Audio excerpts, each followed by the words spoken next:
is a fight I didn't have in my bingo card, but apparently Andrew Cuomo is upset with AOC. So you have two people that I think plenty of New Yorkers are tired of. First of all, we have Governor Cuomo, who handled New York so well during the pandemic lockdowns. There were no scandals surrounding him, right? Nothing stupid that would have got him canceled, right? Good thing he was part of a political party that shielded him. Good job, Me Too, and time's up. Brilliant. 10 out of 10. And shout out to all those Cuomo-sexuals, because now he's running for mayor. And Andrew Cuomo is blaming AOC for Amazon not opening their headquarters in New York City. Is AOC part of the extreme wing? He says yes. I say no. All this fake fighting here that we're seeing here. All this BS. But there you go. Here we are. So shout out to Case Study QB for finding this gem. If I had to sit through it, so do you, because this was BS. We had won a competition with Amazon to come build a national headquarters here. It was a national competition. Every city, every state offered them more financial benefits. New York won. Why? Because they wanted the talent that we had. Even though our financial package was nowhere close, they were going to open a national headquarters in New York. Remind us what happened to it. What happened to it was the extremists in the Democratic Party, the anti-development, anti-corporate, anti-capitalist, they'll call themselves socialists, said, well, that's corporate welfare because you're providing a government incentive. I got it approved. But Amazon said, I don't want to be here if I'm dealing with this political environment. And it was 25,000 jobs, right? Yes. Bezos' point was there had been a delay in getting the legislation passed because of the opposition. I actually got it passed. By the time I got it passed, he said, I'm out of here. I don't want to do this. Well, not to mention,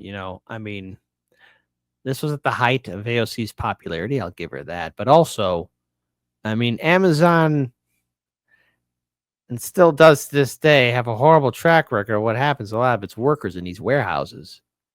My goodness, I remember what happened in 2020 when you had Amazon workers, people who worked at a warehouse, conducting sensitive COVID-19 testing. What? Obscene. Yes. To turn down 25,000 jobs. Just shocking. That's not what I guess. It's a really sticky thing because if you let someone dictate to you, it's like, do you worry about our sanctuary status? I'm not kidding. Do you worry about Hold that? on a second. There was nothing sticky about Amazon. They were competing with every city, every state. Every city, state put a package together. We put an incentive package together. Yeah. The mayor supported it. Then Amazon came. We won. Is the mistake. We won. Right. And then the extreme left said, this is corporate welfare, and created that whole political environment, slowed down the approval process.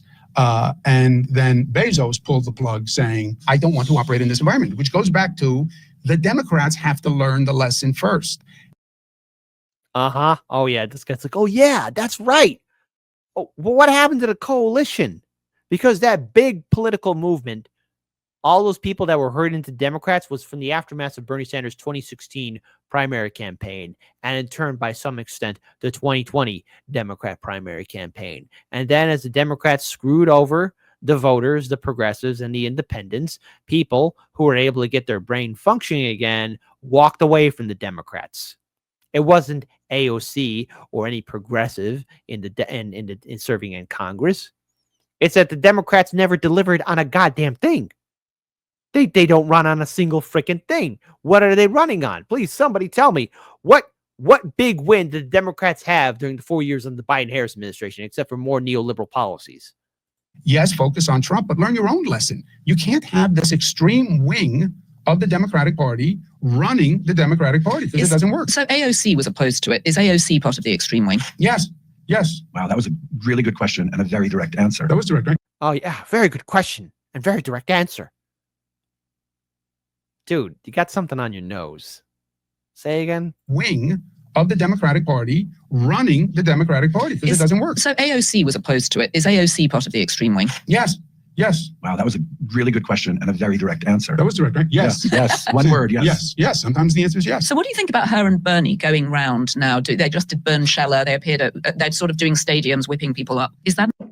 Yeah, you can never pull out that kind of crowd, Cuomo. I'm not defending AOC there or Bernie, but to be real here, Cuomo can never pull up or even have a stadium people show up. An effective way for the Democrats to be talking to people? Well, they have seized the anti-Trump moment. Right. And that they have seized effectively. And the Democratic Party is outraged at Trump. And there is a lot of anger. And frankly, there's more fear than anger. It's more fear. The fear comes first, and then the anger. Ah, yes. Fear comes first, then the anger. Okay. First of all, a lot of you Democrats did capitalize on it. Okay. Is AOC part of the extreme? No. What I see happening, and first of all, I want to give a shout out to Keaton and Russell from Due Dissidents. I want to give a shout out to Matt Weinglass from the Homeless Left. I want to give a shout out to Nico House. I want to give a shout out to JB and Nick from RBN, and also Sabby Sabs, because all of us are at least coming down to some kind of conclusion, or either that in some iteration whatsoever, that the Democrats are trying to hype up AOC to be the next big thing, or either that to be the new Pied Piper to herd people back into the Democrat Party. And we could potentially see, maybe in some extent, a Bernie Sanders 3.0 movement happening again, or, something of that iteration. Okay. I don't want to speak for everybody, but I think a lot of us are kind of seeing this coming on down the road of, AOC 2028. Again, cheese slice. You got to clip that segment where I'm speaking with Matt Weinglass. Where I'm saying, do you have any idea how much shite we're gonna get once we're starting to be critical of AOC in 2028? Like we're gonna be dragged through the mud. We're gonna be raked through the coals. There's gonna be so many people furious at us. It's gonna be a madhouse. But of course, there's this fight right now, and Cuomo, who's running for mayor, because obviously he lost his coveted governor's seat. He's going for the next big thing, mayor of New York City, to which I have to say to my friends in New York City, from Jose Vega to Larry Sharp, Roger Meadows, Russell and Keaton, good luck to you in this war. Okay, your friends from Chicago salute you, because we got our own problems here too. We do. Once again, shout out to Case Study QB. Let's go ahead and pull this up here. A good old internal party fight on our hands. David Hogg, the Parkland survivor and now a vice chair at the DNC, is now leading a controversial effort to challenge what he calls out of touch and ineffective incumbents. And he's pledging $20 million to fund candidates who will take them on. Why? Here's the deal. You can have a great script, but if you have actors that are awful at their jobs, it doesn't matter how good that script is. Now, this comes as thousands are turning out for the Fight the Oligarchy tour that features Senator Bernie Sanders and Congresswoman Alexandria Ocasio-Cortez. But former New York Governor Andrew Cuomo says that they are, quote, capitalizing on voters' fears of Trump, and he is slamming both the message and the messengers. So in other words, look, I get it. I find it interesting, though. You have a Democrat who's saying, guys, it's not always about Trump, but that's what you Democrats do. Cuomo, you did it too. All you Democrats do it. Trump. Hell, he's your big money maker right now. He's twerking for you on the stage. Yes, focus on Trump, but learn your own lesson. You can't have this extreme wing of the Democratic Party running the Democratic Party, because it doesn't work. Is AOC part of the extreme wing? Yes. The big question is, do these family feuds actually help or hurt the Democrats? Malik, what's your take? They're not family feuds. What they are is they're scripted fights, like you would see in ECW for life, WCW, or in the WWF. Okay, that's what you would see. Absolutely. That's how authentic these fights are. Love this. I want more Really? David Hogg. Shockingly. I want more of Spartacus giving Cory Booker. I want him giving another 48-hour speech. Well, that was his thing. He calls himself Spartacus. I want him giving a 48-hour speech. It reminds me of when AOC went to the border in her winter white, and she had that picture of her kind of crying at the border. This is great stuff. This is great. These are great ads for Republicans. Yes, these fights exist. It's going to exist. It existed in the Republican Party when we were in the wilderness. And so you find that the Democratic Party, they're simply in the wilderness. By the way, I got a message from good friend of the show, Roger Meadows. Hold up, Cuomo. Tell the entire story. When they decided to take Amazon to Virginia because they did not want to let voters unionize, what ended up happening in Virginia was exactly what we were afraid of, which was them pricing people in the community out of the community. We knew those jobs would not have gone to people who currently, hold on, let me read a little bit more from Roger Meadows. Sorry about that. It wasn't loading up properly. As I was saying, what ended up happening in Virginia was exactly what we were afraid of, which was them pricing people in the community out of the community. We knew those jobs wouldn't have gone to people who currently live there. Completely gentrifying the neighborhood actually happened. Then post COVID caused them to fire everyone. So what we could have had was something bad, or you got to do is take a look at Virginia. Cuomo, we dodged the bullet. Yes, because Cuomo wants to harp on the fact of, oh yeah, we lost Amazon, but not give out the gritty, grim, dark secret that is gentrification, where people get displaced. But you think politicians would care about that? They don't. They never did, never will. Okay. So there you go. Oh, by the way, the completion of Amazon's second headquarters in Virginia has been delayed by the company indefinitely. Once again, everyone, please follow Roger Meadows on X. He's one of our good friends and authoritative sources. So there you go. Shout out to Roger Meadows.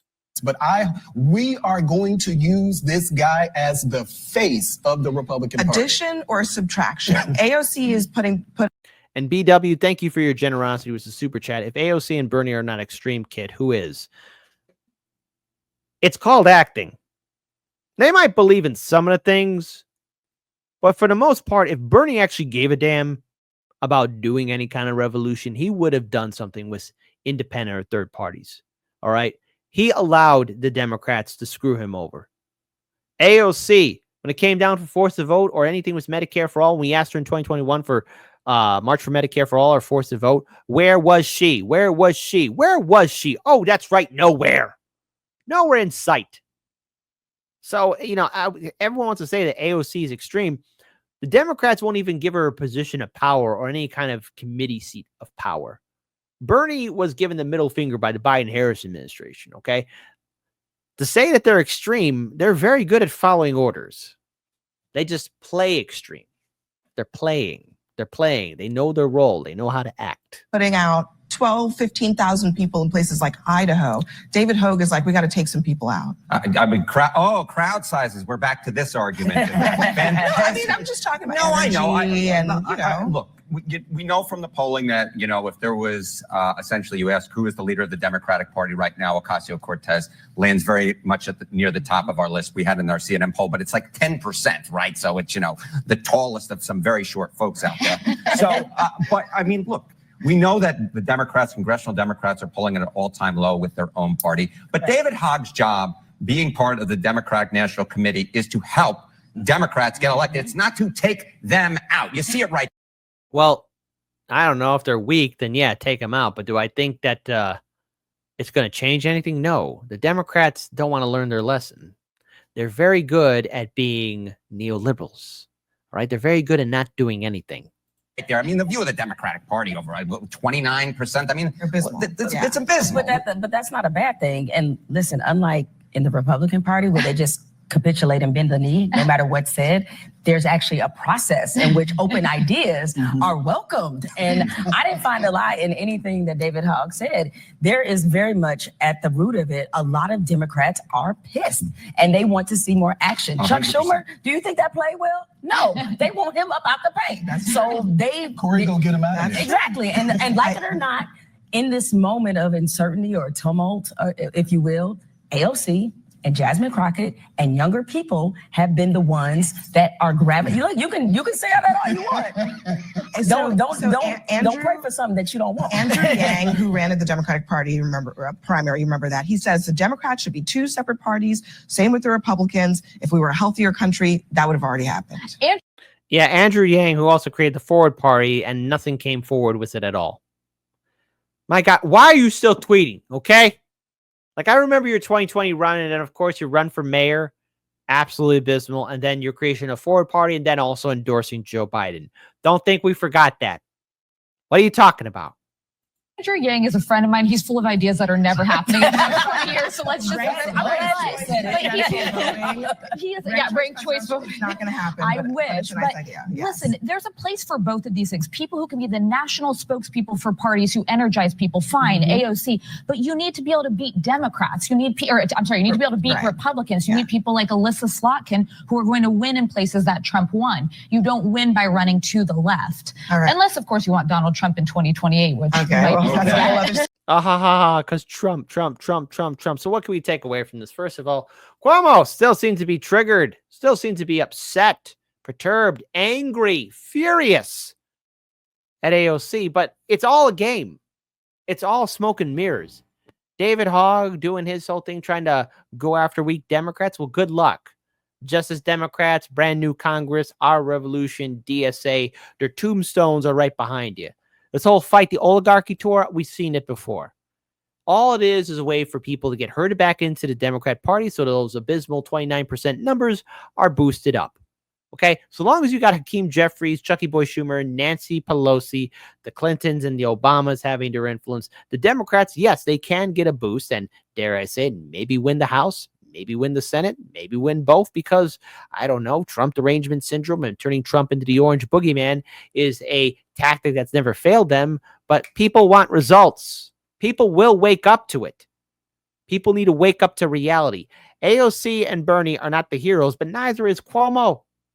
And that man's running for mayor. People of New York City, listen, people in New York City. You know, we have a rivalry, you know, Chicago and, you know, the Windy City and the Big Apple, New York City. We got a rivalry with pizza. Now, yes, I know Chicago style pizza is far more superior than New York City's. I mean, with that, it's undeniable. We are the better. But come on, New York City. You could do so much better than having Cuomo as your mayor. I mean, were you guys happy with him as your governor? You guys really need to start thinking that thing through, okay? Votes do matter. Do you really want Cuomo? Because we'll be going through all that BS again. It's up to you, New York City. And as for all this stuff, all this clown show activity, this is the canary in the coal mine to prepare ourselves for 2026 and 2028. Get ready for the madness.